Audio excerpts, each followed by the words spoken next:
আবু আলম শহীদ খান, আমি আপনার কাছে আসতে চাই। সম্প্রতি মানে গতকালই ভারত বাংলাদেশে স্থলপথ দিয়ে বেশ কিছু পণ্য, তৈরি পোশাক সহ রপ্তানি, মানে তাদের দিক থেকে রপ্তানি নিষিদ্ধ করেছে। আমদানি নিষিদ্ধ করেছে, মানে তাদের দিক থেকে আমদানি আর আমাদের দিক থেকে রপ্তানি।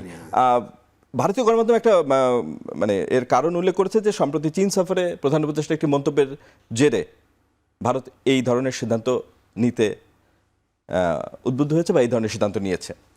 সেভেন সিস্টার্স নিয়ে একটা বক্তব্য। ভারতের সাথে সম্পর্ক দিন দিন, ভারত একের পর এক তাদের যেসব টুলস আছে ব্যবহার করছে বাংলাদেশের বিপক্ষে, সম্পর্কটা দিন দিন আরও তিক্ত হচ্ছে। আপনার কি মনে হয় যে এভাবে একটি প্রতিবেশীর সাথে সম্পর্ক এভাবে চলতে থাকলে এটার একটা নেগেটিভ ইম্প্যাক্ট আমাদের অর্থনীতি এবং দুই দেশের বাইলেটারাল রিলেশনে পড়বে, যেটা আমাদের জন্য আসলে ঠিক সহজ হবে না? ভারতের সাথে আমাদের সম্পর্ক এটা গভীর আলোচনা এবং আলাপ আলোচনার মধ্যে দিয়ে ঠিক করতে হবে। প্রথমত হচ্ছে ভারতের সাথে আমাদের সম্পর্ক নিয়ে আমাদের দেশে আমরা দুই ভাগে বিভক্ত এবং কিছু অত নিউট্রাল লোকজন এখনও পাইনি। এক ভাগ হলো ভারত প্রেম, আরেকবার হলো ভারত বিদ্বেষ। হ্যাঁ, আপনি ওইখানে পাকিস্তানের সাথে যুদ্ধ হলে আপনি এদিকে সেভেন সিস্টার দখল করে নেবেন এরকম ঘোষণা দেন, আপনি দিল্লিতে যে চা খাবেন। সো এইটা কোনো সম্পর্কের স্ট্যান্ডার্ড না। সম্পর্কটা হবে, আপনি ইউরোপের দিকে তাকান, এখন ওখানে যুদ্ধ চলছে, দুইটা বিশ্বযুদ্ধ হয়েছে, তারপরে ইউরোপের সমস্ত দেশের সাথে সমস্ত দেশের যাতায়াত ব্যবস্থা আছে, রেল ব্যবস্থা আছে, বিমান চলতেছে, গ্যাস পাইপলাইন চলতেছে।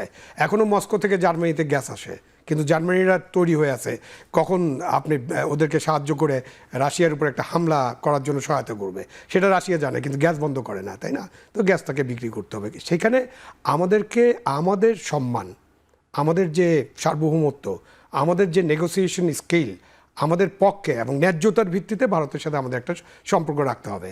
এখন ভারত যা যা করছে, ওই যে আপনি বললেন যে একটা গণমাধ্যমে প্রকাশ হয়েছে, ও কি ইন্টারভিউ নিয়ে করছে নাকি? ভারত সরকারের পক্ষ থেকে এরকম বলছে? স্পেকুলেশন। তো আপনি গণমাধ্যমে যে ভাই ক্রেডিবল গণমাধ্যমের স্পেকুলেশন, ক্রেডিবল, আবার ক্রেডিবল গণমাধ্যমের স্পেকুলেশন কি?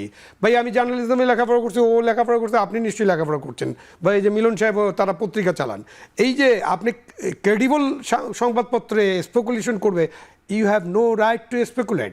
ভারতের কোনো বিবৃতি পাইছি আমরা যে সেভেন সিস্টার নিয়ে ইনু সাহেব চীনে এই কথা বলার জন্য আমরা এই ব্যবস্থা নিলাম? নো, তারা তাদের ব্যবস্থা, তারা আগে থেকেই এই ব্যবস্থাগুলো নেবে, তারা ঠিক করে রাখছে এবং তারা নিশ্চয়ই তাদের একটা চিন্তা ভাবনা আছে। এবং আমাদের যে মানে উপদেষ্টা, কমার্স উপদেষ্টা, উনি কী বলছেন? উনি বলছেন যে আমরা এখনও চিঠিপত্র পাইনি বা আমাদের সাথে যোগাযোগ হয়নি, যোগাযোগ হলে আমরা আলোচনা করব।